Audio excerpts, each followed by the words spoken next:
원장님 예를 들면 상추에다가 삼겹살을 싸먹었어요. 크게 이만하게. 그럼 몇 번이나 씹고 싶어요? 맛있으니까 뭐 금방 꿀떡꿀떡 그죠? 넘어가죠. 그죠? 꿀떡꿀떡. 뭐 감각신경이나 이런 신경계통이 계속 가해지고 있어요. 압박감이 생기고 통증을 느끼게 돼요. 네.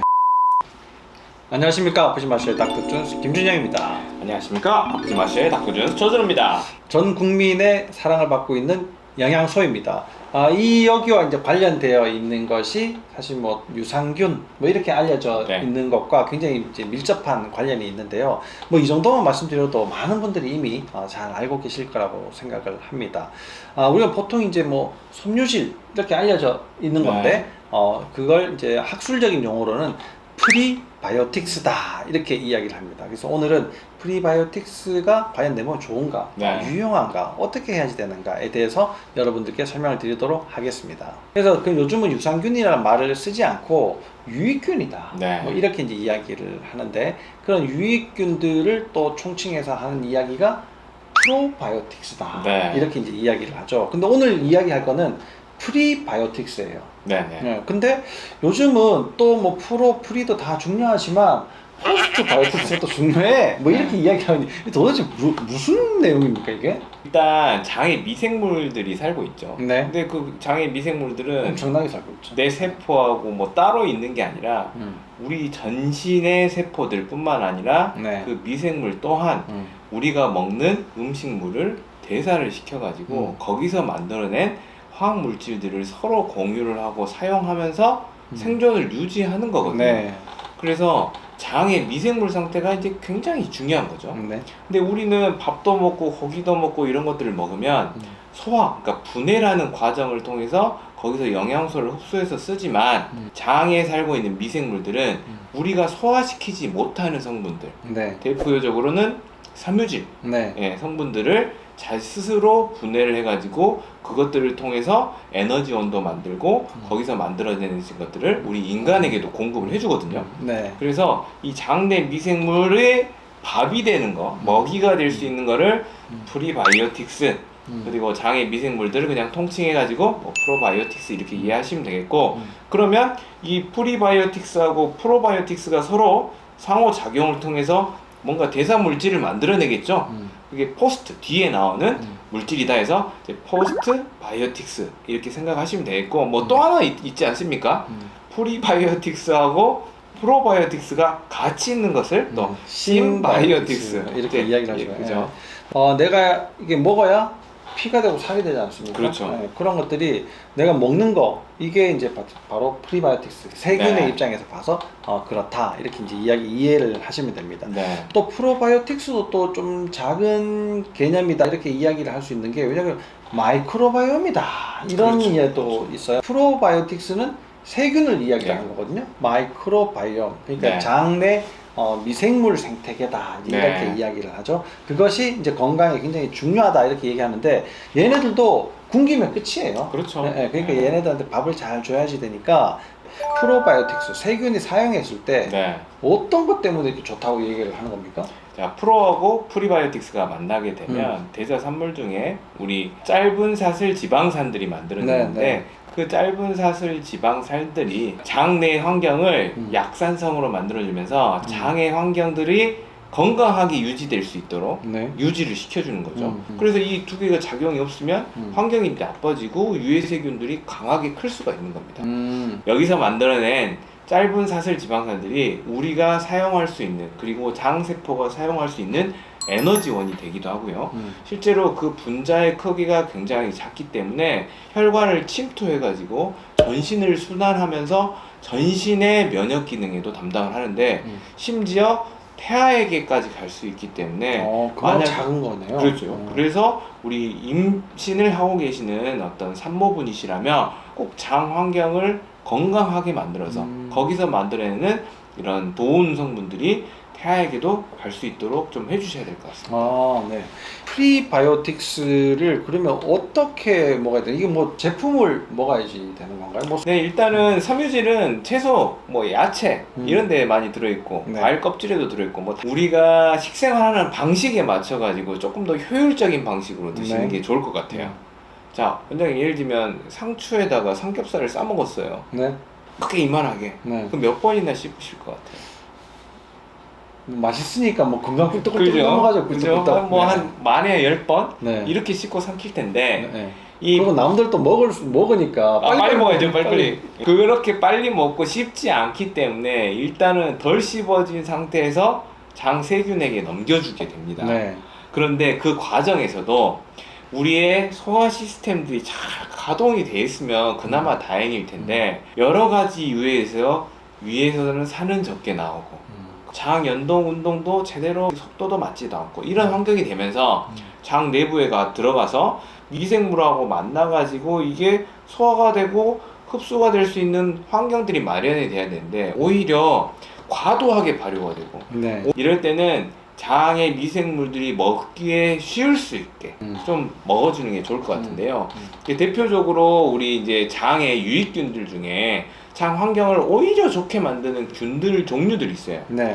프리보텔라라는 균주인데요. 네. 그 프리보텔라라는 균주들이 보통 뮤신을 이렇게 잘 생성해주는 네. 성분들을 만들어주는데 그 대표적인 성분이 이제 부티레이트 산이 있습니다. 그게 짧은 사슬지방산? 네. 네. 그래서 이 부티레이트를 잘 만들어낼 수 있는 프리보텔라한테 얘가 좋아하는 것을 주면 좋겠죠. 그렇죠. 근데 대표적인 게 뭐냐? 이제 헤미셀룰로스라는 우리 프리바이오틱스가 이 부티레이트를 만들어내는 프리보텔라가 좋아하거든요. 네. 그 헤미셀룰로스가 어디에 우리가 제일 흔히 먹는 거에 많이 들어있습니다. 제일 이제 미강에 제일 많이 들어있죠. 미강이요? 미강이라고 하는 것은 쌀의 이제 속껍질, 네. 현미의 속껍질과 쌀 눈을 네. 합친 게 이제 미강입니다. 보통 이제 흰 쌀밥 그러면 그걸 다 빼내고 네. 알만 이제 먹는 게 이제 흰 쌀밥이고요. 네. 여기에 이제 조금 더 속껍질과 쌀눈이 같이 붙어 있는 걸 드시는 것이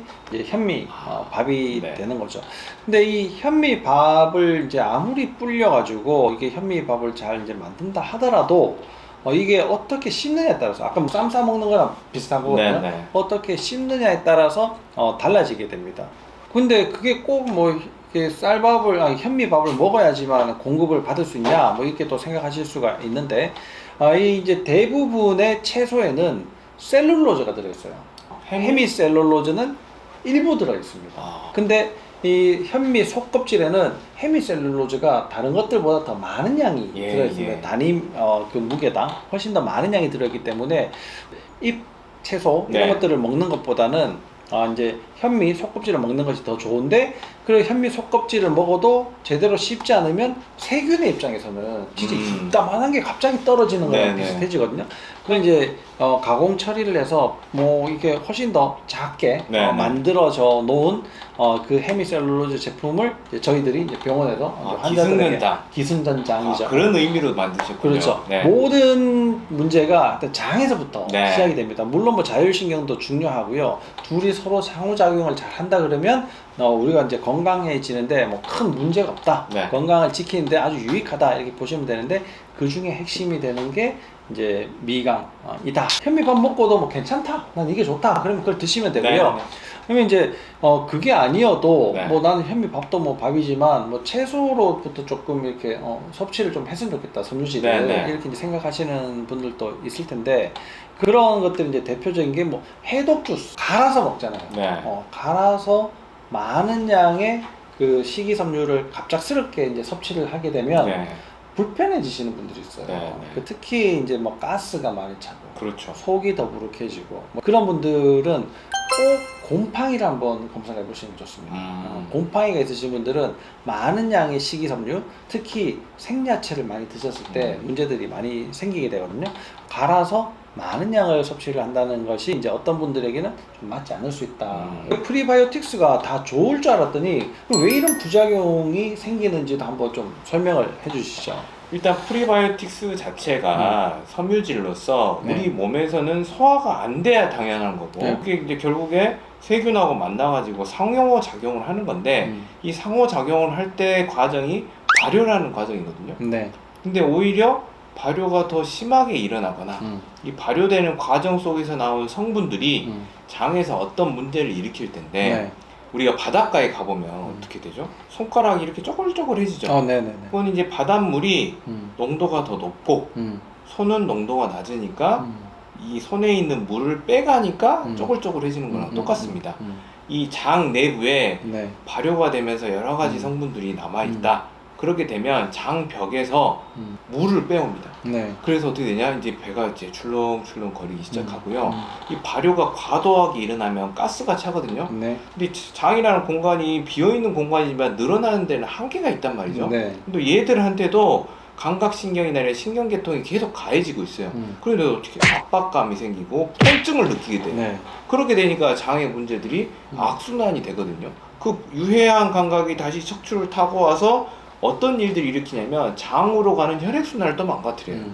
그래서 장의 환경들, 특히 유해세균이 많이 살고 아까 말씀하신 대로 뭐 곰팡이균이 산다거나 아니면 아예 병원균이 있는 경우가 되면 이런 프리바이오틱스하고 만나가지고 결국에 과도한 발효, 과도한 부패 반응을 일으키고 가스, 삼투압에 의한 물이 차게 되고 그러면서 출렁이고 배가 아프고 장의 운동이 빨라지면서 오히려 설사처럼 쫙쫙 봐버리는 이런 악순환이 될 수가 있겠고요. 그리고 이제 이게 사람마다 다 다르듯이 이 내가 해결할 수 있는 용량들이 다를 텐데 누구는 보니까 숟가락으로 이렇게 뭐 먹고 상추를 이만큼씩 싸서 먹는다. 이거 먹고 누가 암이 다 좋아졌어. 그게 나하고는 전혀 안 맞을 수 있다는 거예요. 총량도 중요하고요. 이런 것들을 해결할 수 있는 어떤 미생물의 상황들, 대사의 상황들, 신경계통, 특히 자율신경의 상황들에 따라서 그 양 자체가 달라질 수 있거든요. 그렇죠. 이게 셀룰로즈는 주로 이제 변을 만들어내는데 이게 헤미셀룰로즈는 짧은 사슬 지방산을 만들어내는데 좀 도움이 되거든요.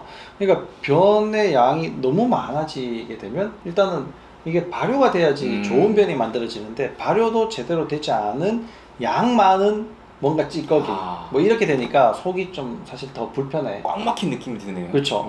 들 수 있고 그런 것들이 많으면 삼투압이 높아지면서 물을 빨아들이게 되죠. 그러면 뭐 설사도 할 수 있고 뭐 이런 문제들이 이제 생기게 되는 거죠. 근데 뭐 한두 번이면 괜찮은데 이것이 계속 반복이 됐을 때는 장의 점막이 손상된단 말이에요. 그러면 점막 손상이 많고 회복이 제대로 되지 않고 이런 것들을 장 누수라고 하는데 나는 좋으려고 뭐 채소 같은 거 많이 먹었는데 그것이 오히려 더 장 누수를 좀 조장하게 되는 그런 문제까지 이어질 수 있다는 거를 여러분들이 꼭 이제 좀 이해를 하시면 좋을 것 같습니다. 이제 어떤 세균이 발효를 더 잘 시키는가는 뭐 이게 뭐 유산균이 뭐 잘 알려져 있긴 하지만 그런 이제 유익균들을 좀 더 키우기 위해서 식이섬유도 어느 정도 좀 필요도 하기는 하는데 이건 이제 내가 유산균하고 식이섬유하고 같이 먹으면 더 좋지 않을까 이렇게 생각하시는 분들도 물론 있을 겁니다. 근데 이게 이제 식이섬유 그러니까 프리바이오틱스가 프로바이오틱스보다 훨씬 더 중요하겠다라고 이제 생각을 하셔야 되는 이유는 프로바이오틱스는 우리가 이제 제품으로 나와 있는 것들은요 누구한테나 적용시킬 수 있는 거예요. 눈, 코, 입, 팔다리가 있는 사람 100명을 한번 세워보세요. 이 사람들이 다 다르게 생겼어요. 똑같이 생긴 사람 누가 있습니까? 다 다르게 생겼는데 그게 개별성이거든요. 그러니까 장마다 그런 균들의 종류와 분포도 비율 이런 것들이 다 다르다는 겁니다. 그러면 그 다른 것을 어떻게 다 맞춰줄 수 있냐? 제품으로 나오지 않는다는 거예요. 그러면 우리가 이제 스스로 좀 더 키워야 되는데 그런 것들에게 도움을 주는 것이 이 프리바이오틱스다. 그 중에서 헤미셀룰로즈가 좀 더 중요하다. 이렇게 이제 이해를 하시면 될 것 같습니다. 게다가 우리가 보통 이제 뭐 유산균 제품이라고 이제 알려져 있는 유산균만 있는 건 아니고 요즘 이제 다양한 종류들이 이렇게 많이 있는데요.